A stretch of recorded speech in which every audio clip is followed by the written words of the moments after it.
Hello प्यारे बच्चों, आज हम लोग क्लास 10th का फर्स्ट चैप्टर स्टार्ट कर रहे हैं।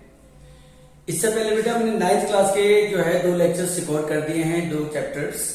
आज जो हम लोग क्लास 10th का चैप्टर फर्स्ट जिसका नाम है केमिकल रिएक्शंस एंड इक्वेशंस, इसको बेटा आज हम लोग जो है करेंगे। प्यारे बच्चों, क्लास 10th का ये जो चैप्टर है ऑब्वियसली बोर्ड क्लास है तो इम्पोर्टेंट तो है ही, बट अगर हम ओवरऑल बात करें केमिस्ट्री के पॉइंट ऑफ व्यू से, क्योंकि 4 चैप्टर जो है आपके स्टार्टिंग के वो केमिस्ट्री के हैं, और वो 4 के 4 चैप्टर जो है बेटा अगर आप इस चैप्टर में अच्छे नहीं हैं तो आप मान के चलिए कि आपको बाकी चैप्टर्स में भी प्रॉब्लम आएगी।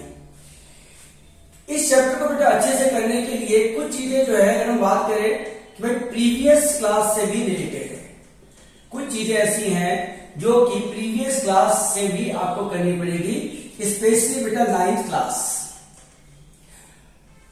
9th क्लास में बेटा आपने चैप्टर पढ़ा था atoms and molecules, atoms and molecules, जिसका बेटा कंप्लीट लेक्चर मैं ऑलरेडी डाल चुका हूं। इसीलिए मैंने डाला था कि अगर एटम्स एंड मॉलिक्यूल्स बच्चे का क्लियर है तभी जाकर के क्लास 10th का चैप्टर्स कवर होगा।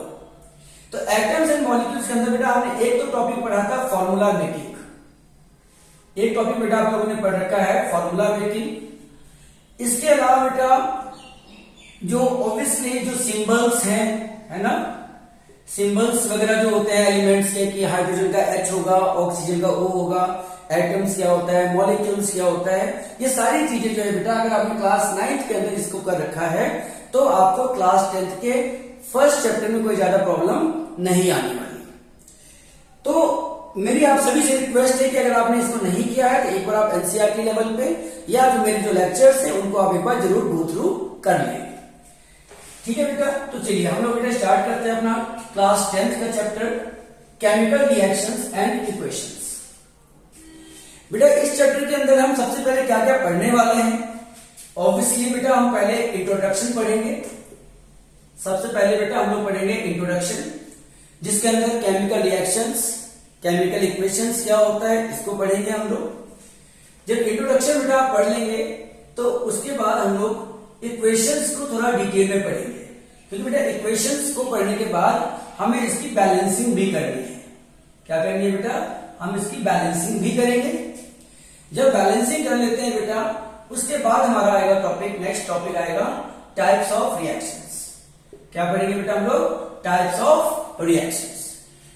टाइप्स ऑफ रिएक्शन तो बेटा पहले हम लोग पढ़ेंगे कॉम्बिनेशन रिएक्शन, पहले बेटा हम पढ़ेंगे कॉम्बिनेशन रिएक्शन। सेकंड बेटा पढ़ेंगे हम लोग डीकंपोजिशन रिएक्शंस। डीकंपोजिशन रिएक्शंस के बेटा हमें टाइप्स भी पढ़ने हैं क्योंकि वो हमारे सिलेबस में है। तो सर क्या कॉम्बिनेशन रिएक्शन के भी टाइप्स होते हैं? बिल्कुल बेटा उनके भी टाइप्स होते हैं, लेकिन अभी हम लोग अपने लेक्चर को बहुत ही ब्रीफ रखेंगे। अगर आप कुछ एक्स्ट्रा आपको जानना चाहो तो आप कमेंट कर सकते हैं, मैं उसको वहां पर एक्सप्लेन कर दूंगा। इसके बाद बेटा हम पढ़ेंगे डिस्प्लेसमेंट रिएक्शन। क्या पढ़ेंगे बेटा, डिस्प्लेसमेंट रिएक्शन पढ़ेंगे बेटा।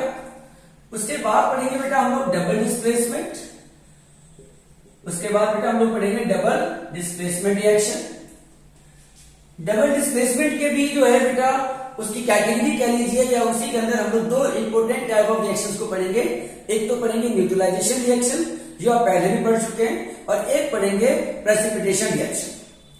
उन सबको करने के बाद बेटा हमारा जो नेक्स्ट टॉपिक होगा, most important topic, redox reaction. क्या पढ़ेंगे बेटा हम लोग, रिडॉक्स रिएक्शंस, जिसके अंदर हम लोग ऑक्सीडेशन और रिडक्शन को पढ़ेंगे। और जब ये सारी चीजें आप लोग पढ़ लेते हैं तो उसके बाद आता है बेटा आपका application of oxidation. Application of oxidation के अंदर हमारे पास 2 ही छोटे छोटे टॉपिक्स हैं, एक है कोरोजन और दूसरा है बेटा रेंसिडिटी, कोरोजन और रेंसिडिटी।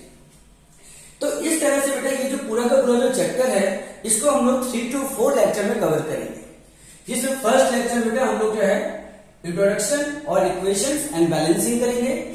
सेकेंड लेक्चर में बेटा हम लोग कॉम्बिनेशन और डिकम्पोजिशन को कर लेंगे।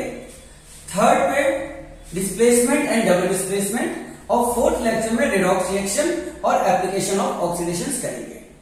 इसके बाद जब आप लोग एग्जाम्स आने वाले होंगे तो इस चैप्टर से जो पीवाईक्यूज होते हैं, प्रीवियस ईयर क्वेश्चन जो भी आए हुए हैं, चाहे वो सीबीएसई लेवल का हो चाहे एनटीएससी लेवल का हो बेटा, उसको भी हम लोग कवर करेंगे।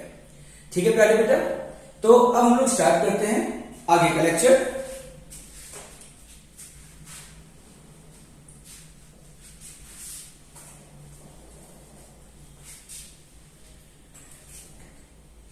बेटा आप लोगों ने क्लास 9th में एक चैप्टर पढ़ा था एटम्स एंड मॉलिक्यूल्स, उसके अंदर आपने एक टर्म पढ़ा था बेटा चेंज। आपने क्या पढ़ा था बेटा? एक टर्म चेंज। और चेंज का आपने दो कैटेगरी पढ़ी थी बेटा आपने चेंज के अंदर, एक पढ़ा था बेटा फिजिकल चेंज, प्रीवियस क्लास में पढ़ चुके हैं आप लोग, और सेकेंड था बेटा केमिकल चेंज, फिजिकल चेंज और केमिकल चेंज। अगर हम प्रेजेंट क्लास की बात करें तो केमिकल चेंज को जो बेटा हम लोग आगे यहां से कंसीडर करेंगे। आप लोगों ने पढ़ा था बेटा कि फिजिकल चेंज वो चेंज होता है in which there is no change in chemical properties, no new products are formed, ऐसे चेंजेस को हम बोलते थे फिजिकल चेंज। जबकि केमिकल चेंज का जब हम एग्जांपल्स लेते थे तो वो क्या होते थे बेटा? ऐसे चेंजेस जिसमें कोई नया प्रोडक्ट बन जाए, कोई नई चीज बन जाए जिसकी प्रॉपर्टी जो है इनिशियल कंपाउंड से अलग हो। और हम ये भी बोलते थे कि केमिकल चेंज जो होते हैं वो इरिवर्सिबल प्रोसेस हैं, मतलब उनको हम वापस लेकर के नहीं जा सकते। तो इसीलिए हम केमिकल चेंज जो है यहां से हमारा ये जो प्रेजेंट चैप्टर है केमिकल रिएक्शंस एंड इक्वेशंस, उसको हम रिलेट कर सकते हैं। बिकॉज कोई भी केमिकल चेंज है बेटा, कोई भी केमिकल चेंज है, अगर आप एग्जांपल की बात करते हैं व्हाइट वॉश, बेटा हम लोग घर में अपने व्हाइट वॉश करवाते हैं, तो जब आप व्हाइट वॉश कराते हो तो बिफोर व्हाइट वॉश जो दीवारें हैं it is not bright, it is not so attractive, लेकिन आफ्टर व्हाइट वॉश क्या होता है बेटा कि आपका जो कमरा है, जो आपका जो घर है, वो बहुत ही बढ़िया और सुंदर हो जाता है। तो पहले वो डल था, फिर बाद में क्या हो जाता है बेटा? ब्राइट हो जाता है। तो जाहिर सी बात है कि आपका जो ये जो चेंज हुआ वो उस चेंज की वजह से जो है बेटा आपके घर के अंदर एक नया लुक आया, और इसको हम क्या बोलते हैं बेटा? केमिकल चेंज बोलते हैं। लेकिन उसके पीछे बेटा एक केमिकल रिएक्शन है। क्या है केमिकल रिएक्शन? हम लोग बेटा जब व्हाइट वॉश करते हैं तो we use a chemical called quicklime. हम क्या करते हैं बेटा? एक केमिकल होता है क्विकलाइन, उस क्विकलाइन को हम बेटा क्या करते हैं? वाटर में मिक्स करते हैं and we get a solution called calcium hydroxide. Then this solution is used for white wash. हम इस सॉल्यूशन का यूज बेटा व्हाइट वॉश के लिए कर देते हैं। फिर क्या होता है बेटा? आपने व्हाइट वॉश कर दिया, then we keep it for some days या for some time to dry. हम उसको कुछ देर के लिए सूखने के लिए छोड़ देते हैं।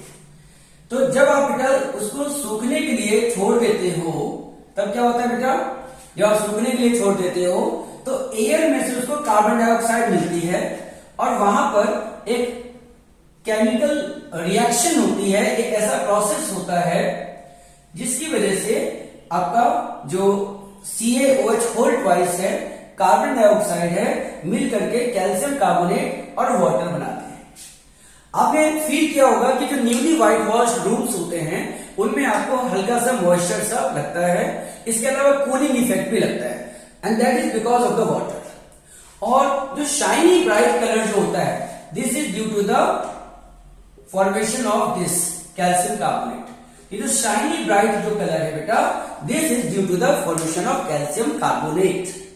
तो आपने क्या देखा कि white wash is a change, it's just a chemical change, but there is a certain process which is responsible for this change. That certain process is called chemical reaction.